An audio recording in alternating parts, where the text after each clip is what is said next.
Assalamu alaikum viewers and welcome back to my channel Study Law with Bushra.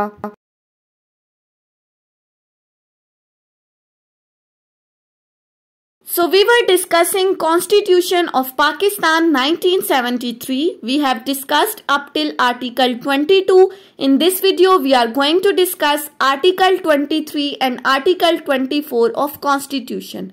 But before starting the discussion, I request you all to please subscribe to my channel and don't forget to press the bell icon for latest updates. Do share this video with your friends and don't forget to comment your feedback. So let's move towards the discussion. Article 23 और article 24 basically हमें हमारे property rights के मुतालिक बता रहे हैं कि property से रिलेटेड हमारे क्या क्या फंडामेंटल राइट्स हैं। सो स्टार्ट करते हैं आर्टिकल 23 से। आर्टिकल 23 डील करता है प्रोविजंस एज टू प्रॉपर्टी। अब प्रॉपर्टी से रिलेटेड क्या प्रोविजंस है इस आर्टिकल के अंदर? Every citizen shall have the right to acquire, hold and dispose of any property in any part of Pakistan subject to the constitution and any reasonable restrictions imposed by law in the public interest. Article 23 कहता है कि पाकिस्तान के हर शहरी के पास ये right है कि वो कोई भी प्रॉपर्टी खरीद सकता है, उसको होल्ड कर सकता है या उसको डिस्पोज ऑफ कर सकता है, उसको किसी भी थर्ड पर्सन को सेल आउट कर सकता है। ये उसका फंडामेंटल राइट है, बेसिक राइट है। पाकिस्तान के किसी भी हिस्से में पाकिस्तान का कोई भी शहरी कोई भी प्रॉपर्टी एक्वायर कर सकता है, उसको सेल आउट कर सकता है, उसको डिस्पोज ऑफ कर सकता है, but subject to the constitution and reasonable restrictions imposed by law in public interest. लेकिन आइन के मुताबिक जो चीज आइन में बता दी गई है, अब आइन के अंदर क्या बता दिया गया है वो हम आर्टिकल 24 में डिस्कस करेंगे, तो आपको पता चलेगा कि कॉन्स्टिट्यूशन क्या कहता है प्रॉपर्टी से मुतालिक। एंड सेकेंडली, अगर कानून ने कोई पाबंदियां लगाई हैं पब्लिक इंटरेस्ट से रिलेटेड कि आप ऐसी प्रॉपर्टी होल्ड नहीं कर सकते जहां पर पब्लिक इंटरेस्ट इन्वॉल्व है, मीन्स टू से कि अगर आप ऐसी कोई प्रॉपर्टी होल्ड करते हो जो अगेंस्ट द लॉ है या अनफेयर मीन से कोई प्रॉपर्टी होल्ड करते हो, तो तब आर्टिकल 23 आपको इसकी इजाजत नहीं देता। आर्टिकल 23 सिंपली क्या कहता है कि आप प्रॉपर्टी एक्वायर, होल्ड या डिस्पोज ऑफ तो कर सकते हो, लेकिन आइन के मुताबिक और लॉ के अकॉर्डिंग। उसके बाद आ जाते हैं आर्टिकल 24 के ऊपर। आर्टिकल 24 क्या कहता है? Protection of property rights. अब आर्टिकल 24 हमें प्रोटेक्शन बता रहा है कि प्रॉपर्टी राइट्स की प्रोटेक्शन किस तरह से ली जा सकती है, इनको सेफ गार्ड किस तरह से किया जा सकता है। सो आर्टिकल 24 क्लॉज 1 को अगर हम देखें तो क्लॉज 1 कहती है No person shall be compulsorily deprived of his property save in accordance with the law. Clause 1 के अंदर ये बात कर दी गई है कि किसी भी पर्सन को आप कंपल्सरी उसकी प्रॉपर्टी से डिप्राइव नहीं कर सकते, उसकी प्रॉपर्टी को जबरदस्ती उससे छीन नहीं सकते, उसकी प्रॉपर्टी से उसे महरूम नहीं किया जा सकता। बट आगे क्या लिखा है? Safe in accordance with the law. लेकिन जहां पर कानून आपको कह रहा है तो आप उस पर्सन की प्रॉपर्टी उससे ले सकते हो। फॉर एग्जाम्पल, अब कानून किस तरह से कह रहा है कि अगर किसी पर्सन ने कोई ऑफेंस कमिट किया है, वो अरेस्ट नहीं हो रहा, वो एब्सकॉन्डेड डिक्लेयर हो गए और एब्सकॉन्डेड डिक्लेयर होने के बाद अब उसकी प्रॉपर्टी को फॉरफीट करने की बात की गई है, तो ऐसी सूरत में उस पर्सन की प्रॉपर्टी को फॉरफीट किया जा सकता है। वहां पर वो पर्सन आर्टिकल 24 की प्रोटेक्शन नहीं ले सकता। आर्टिकल 24 कहती तो है कि आप जबरदस्ती किसी से प्रॉपर्टी छीन नहीं सकते, लेकिन जहां पर कानून आपको कह रहा है तो आप ऐसा कर सकते हैं। उसके बाद आ जाते हैं क्लॉज 2 के ऊपर। No property shall be compulsorily acquired or taken possession of save for the public purpose and saved by the authority of law which provides for compensation thereof and either fixes the amount of compensation or specifies the principles and the manner in which compensation is to be determined and given. Clause 2 के अंदर कहा गया है कि किसी भी property को compulsorily नहीं लिया जा सकता अगर वो प्रॉपर्टी पब्लिक पर्पसेस के लिए ली जानी हो और अथॉरिटी जो इस प्रॉपर्टी को ले रही है उसने इस प्रॉपर्टी से रिलेटेड कंपनसेशन भी डिटरमिन कर दी हो, या इन केस कंपनसेशन डिटरमिन नहीं की तो वो तरीकाकार बता दिया है जिसके थ्रू कंपनसेशन फिक्स करनी है, कंपनसेशन डिटरमिन करनी है, तो ऐसी सूरत में भी आप कंपल्सरीली उस प्रॉपर्टी को एक्वायर नहीं कर सकते, कंपल्सरी उस प्रॉपर्टी की पोजेशन नहीं ले सकते। आपने उस पर्सन की कॉन्सेंट लेनी जरूरी है।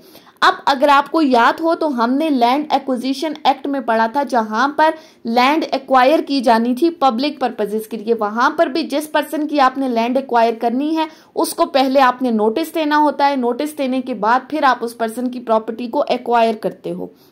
सो ये क्लॉज 2 हमें प्रोटेक्शन दे रही है कि कंपल्सरीली एक्विजिशन नहीं हो सकती। Thirdly, nothing in this article shall affect the validity of. अब क्लॉज 3 बेसिकली हमें कुछ एक्सेप्शंस बता रहा है कि जहां पर ये आर्टिकल 24 एप्लीकेबल नहीं होगा, ये आर्टिकल अप्लाई नहीं होगा। कहां पर ये आर्टिकल अप्लाई नहीं होगा, ये आगे हमें कुछ सिचुएशंस बता दी गई हैं, कुछ सर्कमस्टांसेस बता दिए गए हैं। Number 1, any law permitting the compulsory acquisition or taking possession of any property for preventing danger to life, property or public health। अब पहली बात इसमें कह दी गई है कि जहां पर लॉ आपको परमिट कर रहा है कि आप किसी प्रॉपर्टी को कंपल्सरीली एक्वायर कर सकते हो, उसकी पोजेशन ले सकते हो, ऐसी प्रॉपर्टी की जहां पर रिस्क ऑफ लाइफ प्रिवेंट करना है, जहां पर किसी पर्सन की लाइफ को खतरा है, जहां पर पब्लिक हेल्थ अफेक्ट हो रही है, तो वहां पर आप कंपल्सरीली प्रॉपर्टी को एक्वायर कर सकते हो, वहां पर आर्टिकल 24 एप्लीकेबल नहीं होगा। Secondly, any law permitting the taking over of any property which has been acquired by or come into the possession of any person by any unfair means or in any manner contrary to the law। Second बात कह दी गई है, second situation बता रही है कि ऐसी property को एक्वायर करने की लॉ आपको इजाजत दे रहा है जो कि किसी अनफेयर मीन्स से हासिल की गई है, किसी गलत रास्ते से हासिल की गई है, या कोई भी ऐसी प्रॉपर्टी जो लॉ के अगेंस्ट ली गई है, तो उस प्रॉपर्टी को भी वापस लिया जा सकता है, उसकी पोजेशन हासिल की जा सकती है।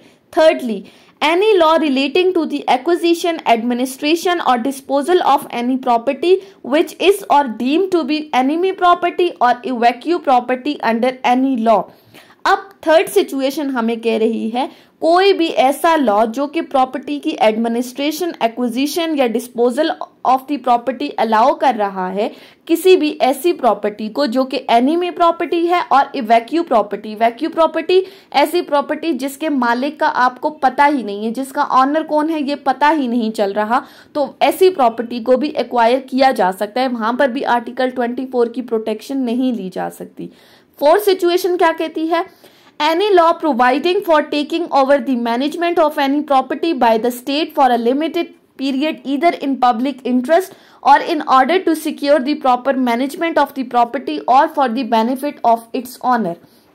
अब फोर्थ सिचुएशन हमें बता रही है कि जहां पर प्रॉपर्टी की मेंटेनेंस के लिए कुछ टाइम पीरियड के लिए वो प्रॉपर्टी स्टेट एक्वायर कर देती है, चाहे उसमें पब्लिक इंटरेस्ट इन्वॉल्व है या उस प्रॉपर्टी की अपनी प्रॉपर मैनेजमेंट के लिए, उसकी सिक्योरिटी के लिए अगर जो स्टेट है वो आपसे प्रॉपर्टी एक्वायर कर रही है, तो वहां पर भी आर्टिकल 24 की प्रोटेक्शन नहीं ली जा सकती।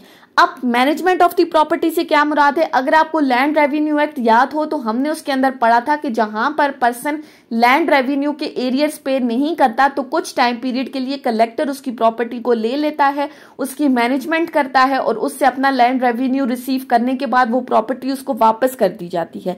अब तीसरी बात यहां पर लिखी गई है बेनिफिट ऑफ इट्स ऑनर। अब ऑनर का बेनिफिट किस तरह से आएगा, फॉर एग्जाम्पल अगर कोई माइनर है और उसकी प्रॉपर्टी के लिए कोई गार्डियन अपॉइंट कर दिया जाता है जो कि उसकी प्रॉपर्टी को लुक आफ्टर करता है, तो वहां पर भी वो माइनर ये आर्टिकल 24 की प्रोटेक्शन नहीं ले सकता। फिफ्थ सिचुएशन क्या कहती है, any law providing for the acquisition of any class of the property for the purposes of, कि जहां पर आप किसी प्रॉपर्टी को एक्वायर कर रहे हो आगे जो पर्पजेस बताए गए हैं उनको एकम्प्लिश करने के लिए। अब वो पर्पजेस कौन कौन से हैं, number 1 providing education and medical aid to all or any specified class of the citizen, कि जहां पर आप किसी specific class of the citizen को एजुकेशन प्रोवाइड कर रहे हो या हॉस्पिटल्स वगैरह बनाने के लिए कोई प्रॉपर्टी एक्वायर की जा रही है तो वो भी प्रॉपर्टी ली जा सकती है। Secondly, providing housing and public facilities and services such as roads, water supply, sewerage, gas or electric powers। अब दूसरी सिचुएशन यही है कि जहां पर आप कोई हाउसिंग सोसाइटी बना रहे हो या कुछ पब्लिक फैसिलिटीज प्रोवाइड कर रहे हो, जैसे कि रोड बनाने के लिए कोई जमीन ली जा रही है, वाटर सप्लाई के लिए या इलेक्ट्रिसिटी के लिए या गैस सप्लाई के लिए, तो वहां पर भी प्रॉपर्टी ली जा सकती है। Thirdly, providing maintenance to those who on account of unemployment, sickness, infirmity or old age are unable to maintain themselves, या फिर वो प्रॉपर्टी इस पर्पजेस के लिए ली जा रही है कि आप ऐसे पर्सन्स को मेंटेन करो जो कि बेरोजगारी की वजह से, सिकनेस की वजह से, कमजोरी की वजह से या ओल्ड एज की वजह से अपनी कफालत नहीं कर सकते, तो उनको मेंटेन करने के लिए, उनकी मेंटेनेंस के लिए प्रॉपर्टी ली जा सकती है। सो इन तमाम पर्पजेस के अंडर अगर कोई प्रॉपर्टी ली जाती है तो वहां पर ये आर्टिकल 24 एप्लीकेबल नहीं होगा। नेक्स्ट क्या है? any existing law or any law made in pursuance of article 253। अगर कोई लॉ आर्टिकल 253 के अकॉर्डिंग बनाया गया है, अब आर्टिकल 253 में हमें क्या बताया है? मैक्सिमम लिमिट्स बता दी गई हैं इस आर्टिकल के अंदर कि एक पर्सन कितनी प्रॉपर्टी होल्ड कर सकता है। अगर कोई पर्सन इन लिमिट से ज्यादा प्रॉपर्टी होल्ड करता है तो उसकी प्रॉपर्टी एक्वायर कर दी जाती है गवर्नमेंट की तरफ से, गवर्नमेंट उस प्रॉपर्टी की पोजेशन ले लेती है। अब जो हमने आर्टिकल 23 के अंदर बात की थी सब्जेक्ट टू द कॉन्स्टिट्यूशन की, तो उस सब्जेक्ट टू द कॉन्स्टिट्यूशन से क्या मुराद है कि जो मैक्सिमम लिमिट कॉन्स्टिट्यूशन आपको बता रहा है उसी के अकॉर्डिंग आप कोई भी प्रॉपर्टी एक्वायर कर सकते हो, होल्ड कर सकते हो या सेल आउट कर सकते हो। नेक्स्ट क्या है? लास्ट क्लॉज इस आर्टिकल की, the adequacy or otherwise of any compensation provided for by any such law as is referred to in this article or determined in pursuance thereof shall not be called in question in any court।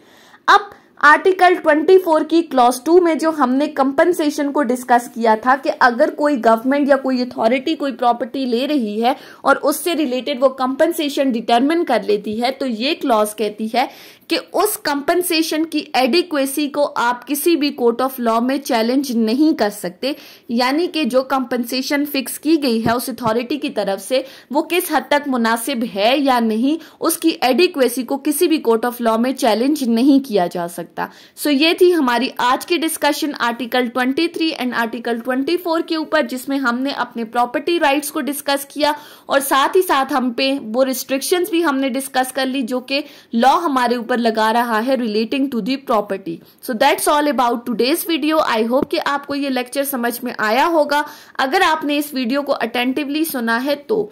अगर आपको ये video अच्छी लगी है तो इस video को like करें, कमेंट करें और चैनल को जरूर सब्सक्राइब करें।